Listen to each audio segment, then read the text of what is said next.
I've got some troubling news about England's royal family. Nobody inside Windsor expected Catherine to speak Diana's name that afternoon. The gathering had been presented as a modest royal charity reception, carefully controlled and deliberately quiet.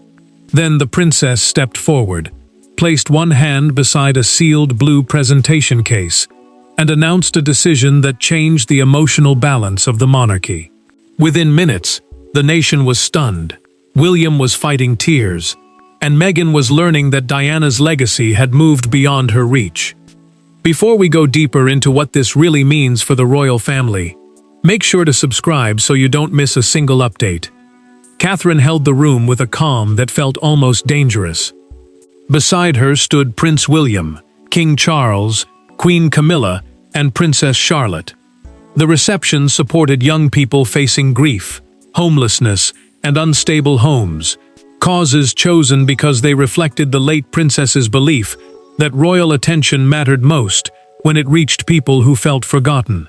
Windsor Castle, the royal residence west of London, had hosted countless announcements, but this one carried unfinished family pain. Then Catherine named it. The Diana Legacy Circle would become a permanent charitable initiative, protecting selected letters, private photographs, and jewelry connected to Diana. A family trust, meaning a legal structure created to preserve assets for chosen purposes, would place those items beyond private rivalry. They would be exhibited each year, with proceeds supporting vulnerable women and children. William tightened his jaw, as his wife said the legacy belonged first to Diana's sons, grandchildren, and the causes she served. Across the Atlantic, Meghan watched without warning. She froze when Catherine confirmed that Charlotte would one day become ceremonial custodian of the collection, its public guardian, rather than its owner. Harry's wife understood the message. The future of Diana's name had been placed inside William's household, and formal control had quietly moved beyond her reach. Catherine lifted the lid of the blue case. Inside rested Diana's sapphire and pearl choker, unseen through years of arguments over ownership, access, and symbolism. William looked down, fighting the emotion rising across his face. Charles set aside his prepared remarks and allowed her to continue beyond the scheduled time. The king's silence was not hesitation. It was approval. Catherine closed the case, turned toward Charlotte, and guided the child's hand onto the silver clasp. The young princess looked toward her father. William lowered his eyes. Charles remained still behind them as applause swept through the room. Then an aide reached the future king and whispered that a message had arrived from the Sussex household demanding an immediate explanation. The applause concealed a deeper shock. Catherine had not merely honored Diana, she had redrawn the emotional map of the family. To the public, Catherine's announcement looked graceful, generous, and almost inevitable. Inside the family, it landed like a line, drawn across old wounds. Diana had become more than a memory. She was now a source of identity, moral authority, and emotional legitimacy. Catherine had secured her place beside that legacy. Charlotte had been named its future guardian, and Meghan suddenly faced the painful possibility that the royal story she once invoked was moving forward without her. Catherine felt none of the triumph others imagined. Her bond with Diana came through William, through the children they were raising, and through the future crown she would one day help carry. A future queen is the wife of the next king, expected to support the sovereign and represent the monarchy through public service. That role placed her close to Diana's memory, but it also exposed her to every comparison the late princess still inspired. George, Charlotte, and Louis were growing up inside the same institution Diana had once challenged, and their mother knew every decision would shape how they understood that painful history. Meghan carried a different connection. Through Harry, she had entered a family still haunted by the loss of his mother. She had watched the Duke measure trust, danger, and loyalty through memories formed after Diana's death. Harry often spoke of protecting his wife from pressures he believed had destroyed his mother's peace. That made Catherine's announcement deeply personal. Meghan did not simply see a charity project. She saw another woman being given authority over a legacy that had guided her husband's life. Hours before the reception, William found Catherine alone, rereading the final page of her speech. She admitted she feared appearing to imitate a woman she had never met. She did not want Diana's jewelry, letters, or private photographs turned into symbols of victory. She wanted to stop those objects from becoming weapons. William answered by placing one of his mother's handwritten charity notes beside the speech. The message was clear. Compassion mattered more than possession.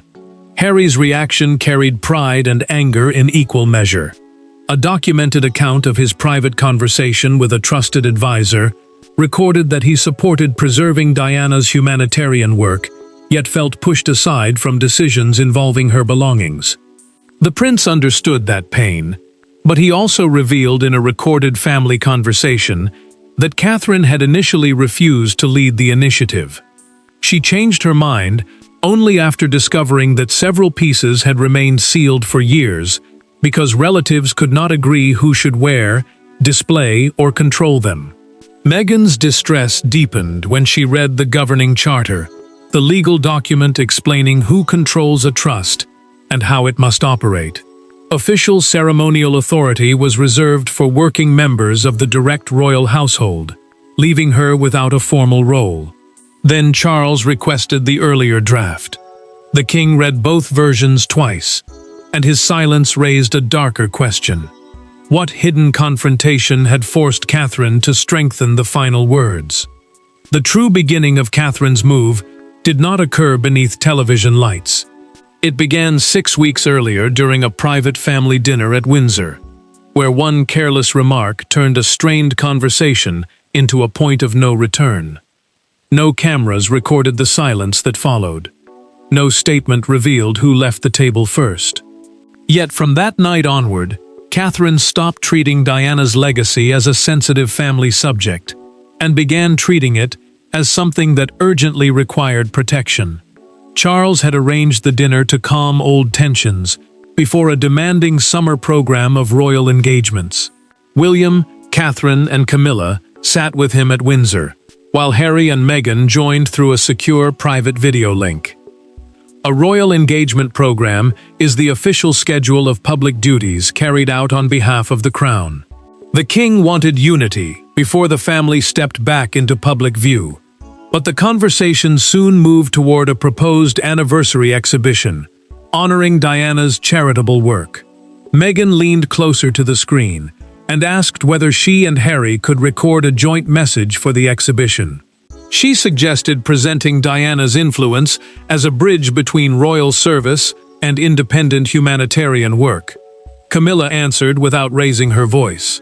The Queen Consort said Diana's memory should not be used to rebuild anyone's public position. The remark landed hard.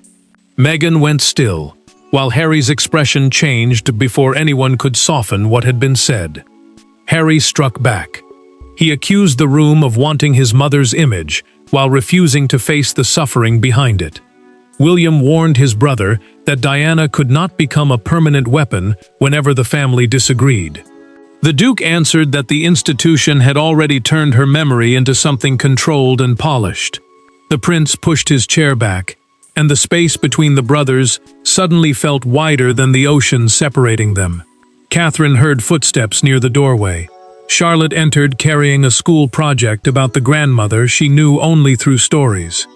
The child stopped when she heard the raised voices and quietly asked why everyone became angry whenever Diana's name was mentioned. Catherine looked at William. He could not answer. Meghan lowered her eyes on the screen, and Harry fell silent. Catherine removed her napkin and placed it beside her untouched plate.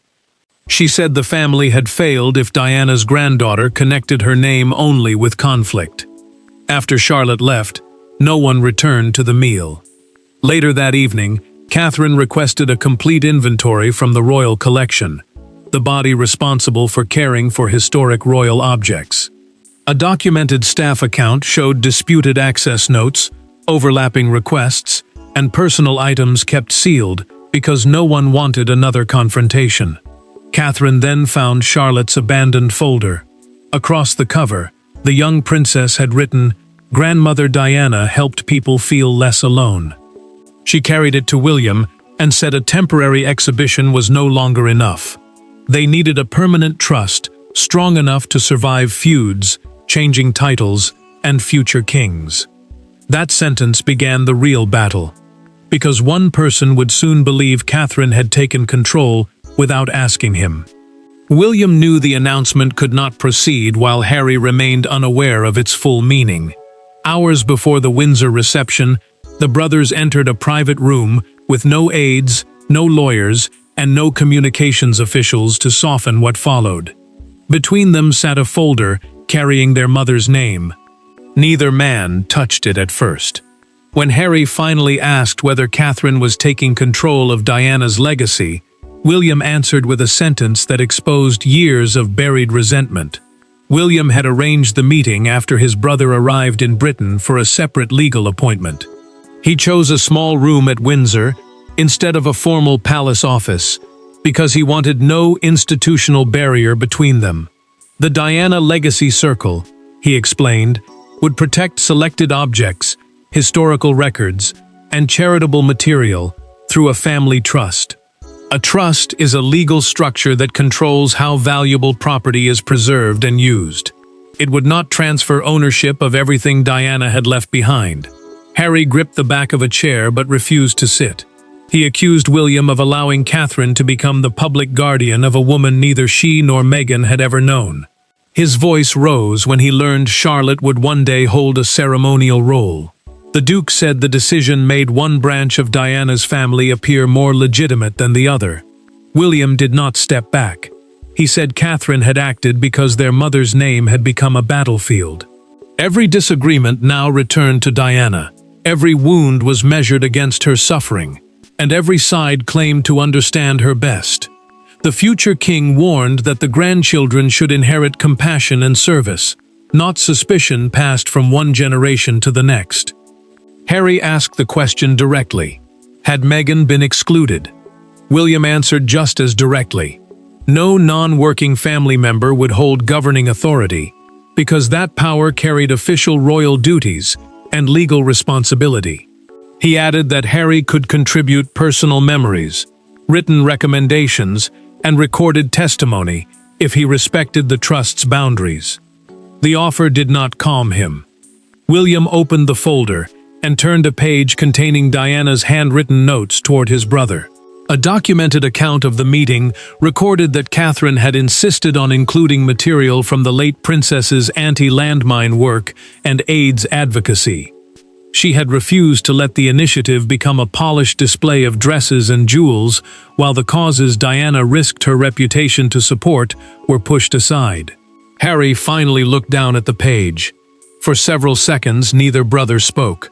Then he pushed the folder back and said, Meghan would see the exclusion as deliberate. William watched him leave without giving approval. The brothers remained wounded but controlled. Yet the struggle had already moved beyond grief. Now Charles had to decide whether Catherine's plan would receive the full protection of the crown. Catherine could command public emotion, but only the king could place the plan beyond the reach of future palace rivalry. Charles faced a decision carrying uncomfortable echoes of his own past. Approving the trust would elevate Diana's legacy inside the monarchy he now led, while refusing it would leave her memory exposed to the same family conflict that had already reached the grandchildren. Alone with the final document, the sovereign understood that his signature would be interpreted as judgment. Charles received two versions of the proposal. The first offered a small temporary exhibition controlled closely by palace communications staff. The second carried Catherine's stronger plan, a permanent initiative with charitable oversight, protected records, and clear rules governing Diana's belongings. Crown protection meant formal royal approval that would place selected objects under recognized institutional care. Without it, every future display could be challenged by private requests, family objections, or changing palace priorities. The king slowed when he reached the paragraph describing Diana's compassion. It said she had changed how the monarchy responded to vulnerable people, not by speaking from a distance, but by standing beside those society feared or ignored.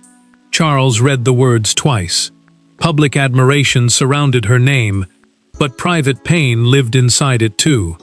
Approving the language meant accepting that Diana had transformed the institution in ways no one could erase. Camilla watched him closely. She asked whether the announcement would revive old comparisons and expose the present queen to another wave of hostility. The queen consort did not hide her concern. Charles answered that denying Diana's importance would cause deeper damage than acknowledging it. He told her the grandchildren had already heard adults fighting over the past. Silence was no longer protection. Anne supported Catherine's structure in a documented private briefing sent to the king.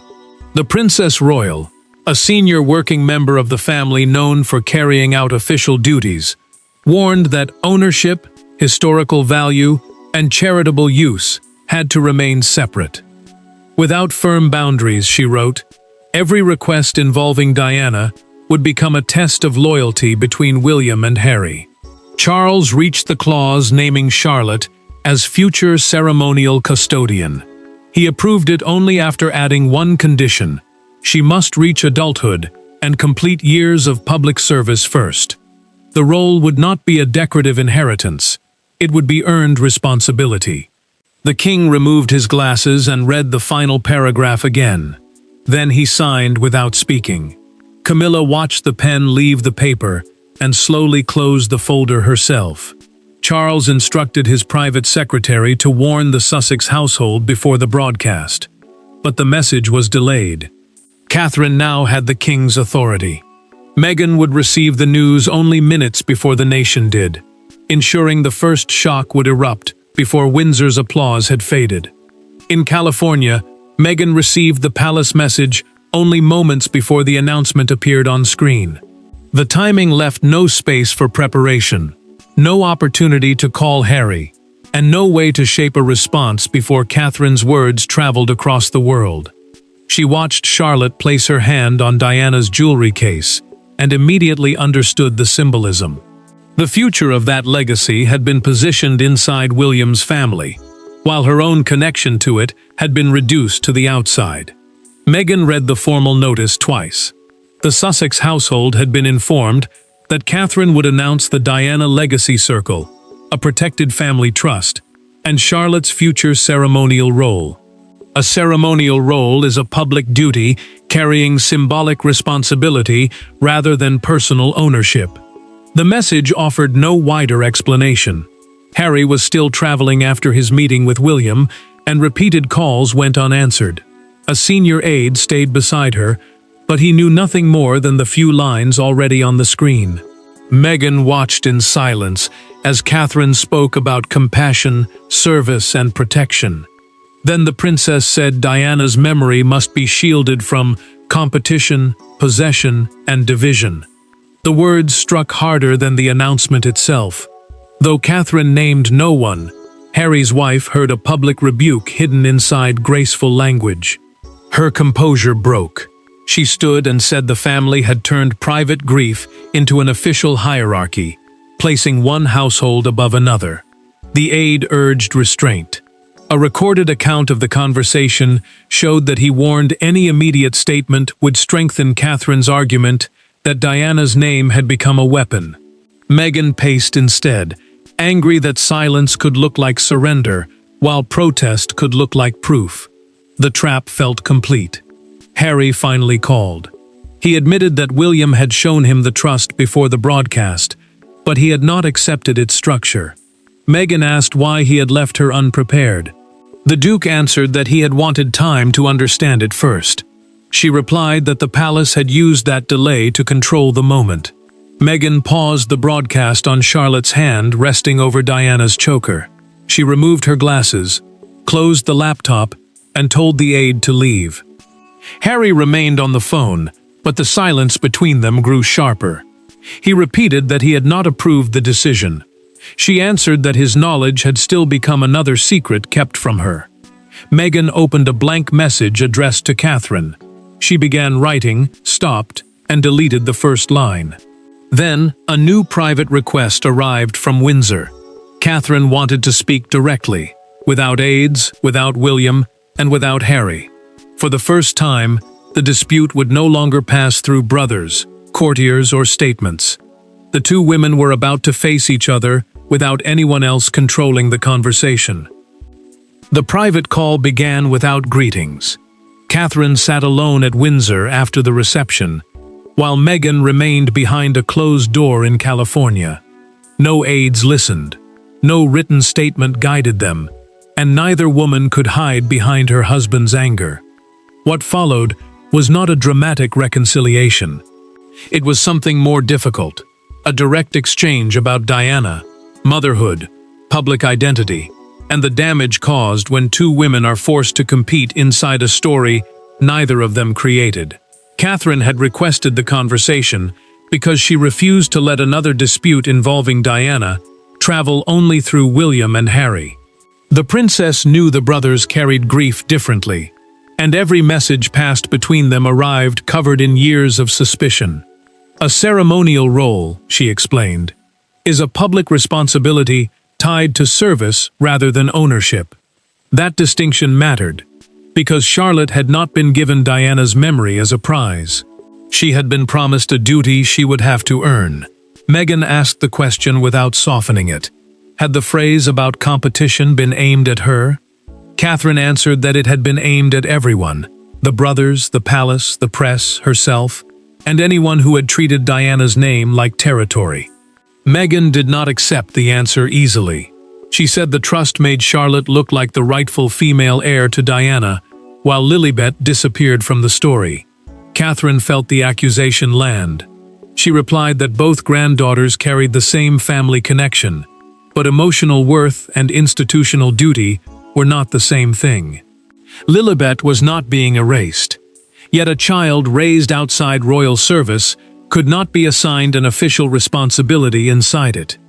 The princess said the rule protected the role from becoming another symbol of favoritism. Meghan's voice hardened. She argued that rules had always been used to decide who belonged and who did not. Catherine answered that removing every boundary would not create fairness. It would create another fight over control. Then Catherine made an offer. A recorded account of the call showed that Harry could place sealed personal memories into the archive, protected until all of Diana's grandchildren reached adulthood. She also proposed that future grants from the Diana Legacy Circle could support independent projects recommended by both brothers, provided neither household used the initiative for personal branding. Silence stretched between them. Meghan finally asked whether Catherine feared being compared with Diana. The princess answered, "Every day, and that is why I will not pretend to be her." Meghan did not apologize. She did not endorse the trust, but she agreed not to release an immediate attack. That restraint changed the direction of the crisis. For the first time, the public would judge Catherine's move by what it created, not by the anger surrounding it. By the following morning, Catherine's announcement had escaped the boundaries of royal commentary and become a national emotional event. Newspapers, broadcasters, and crowds focused on one image above all others: Charlotte's small hand resting beside Diana's sapphire choker, while William looked down and Catherine stood protectively behind her. The photograph carried grief, inheritance, and hope in a single frame. It also made Meghan's absence from the story impossible for the public to ignore. Broadcasters called the Diana Legacy Circle Catherine's most personal royal initiative, and the clearest sign yet of how she intended to shape her future role. A royal initiative is a long-term project, supported by senior members of the family, to serve a public cause. This one mattered because it promised more than ceremony. Grief charities, domestic abuse services, homelessness groups, and youth mental health organizations would receive lasting support from Diana's name. Not a single day of attention followed by silence. The reaction split almost at once. Supporters praised Catherine for protecting a family legacy that had been pulled through years of conflict. Critics argued that the trust placed Diana firmly inside William's branch and pushed Harry's children even further from the emotional center of the monarchy. Meghan remained silent, keeping the promise she had made during the private call, but her absence became part of every debate. Harry watched the coverage alone. A documented account from a private conversation with one of his advisors described pride crossing his face when the charitable causes were named. Then the headlines changed, showing Diana, William, Catherine, and Charlotte as one unbroken royal line. The Duke understood the message. His mother's work would survive, but his own household seemed to be disappearing from the picture. Palace officials then confirmed that the first exhibition would include Diana's handwritten notes from hospital visits, early campaign plans, and the sapphire choker Catherine had unveiled. The announcement proved the trust would not reduce her life to fashion. It would preserve the moments when she touched rejected patients, entered dangerous places, and forced powerful people to look at suffering. Outside Kensington Palace, a crowd gathered near the gates, where flowers had once covered the ground after Diana's death. Beneath a photograph of Catherine and Charlotte, one handwritten card read, "Her kindness has reached another generation." A major morning newspaper carried the Windsor image across its front page beneath the headline, "Diana's Legacy, Charlotte's Future." William stopped at the gates and read the card in silence. He folded his hands, looked toward Catherine, and nodded once. The nation had embraced her move. But the final verdict still depended on one choice. Would Catherine claim Diana's place, or protect it for everyone who came after her? The final meaning of Catherine's decision was revealed after the cameras disappeared. She returned to the private Windsor room, where Diana's letters and jewelry had been examined. But this time, she brought William and Charlotte with her. There was no audience, and no applause. The blue case rested closed on the table. Catherine told the young princess that nothing inside it was a prize.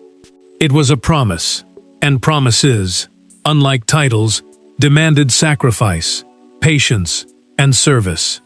Catherine signed the completed charitable charter after Charles gave his final approval. A charitable charter is the formal document that defines an organization's purpose, powers, and responsibilities. With one signature, the Diana Legacy Circle became permanent. The charter separated the late princess's humanitarian archive from private family arguments. It set firm rules for exhibitions, charitable funding, and every future custodian trusted with the collection. William stood beside Charlotte and chose his words carefully. He told his daughter she was not expected to become Diana, and she was not expected to become Catherine. Her duty was simpler and harder. She needed to understand why her grandmother entered hospitals others avoided, embraced people society had rejected, and stood beside families who believed the powerful had forgotten them. Charlotte listened without speaking, then looked toward the closed case. Catherine acknowledged the pain her announcement had caused. She knew Meghan and Harry had experienced the trust as another sign of exclusion. Yet the princess kept the offer made during her recorded private conversation with Meghan. Harry could place sealed memories inside the archive, and every one of Diana's grandchildren would eventually be invited to view the private collection when they were old enough to understand its weight. Charles made one final decision. In a documented instruction to the trustees, the king ordered the first exhibition to open on a date linked to one of Diana's major humanitarian achievements, rather than the anniversary of her death. Trustees are the people legally responsible for protecting a trust and following its rules. The monarch wanted the initiative to focus on what she had done, not only on how she had been lost. Meghan never released the angry statement she had drafted during the broadcast. She remained wounded, but attacking the project would have turned Diana's charitable legacy into the conflict Catherine had tried to stop. Harry also accepted that his mother's memory had not been taken from him. It had finally been given protection. Catherine lifted the sapphire choker, returned it to its case, and told Charlotte it would remain there until the first charitable exhibition. Diana's belongings, she said, must serve a cause before they serve an image. The young princess closed the lid herself. William watched his daughter and understood the truth. Catherine had not replaced Diana. She had protected a difficult inheritance from becoming a weapon. Meghan was left reeling, because affection could be shared, but royal authority followed duty, continuity, and presence. There was no victory speech. The trust was the answer. Diana's compassion now belonged to the people she had spent her life trying to reach. Thanks for watching. Please don't forget to like and subscribe, and we will see you in next one.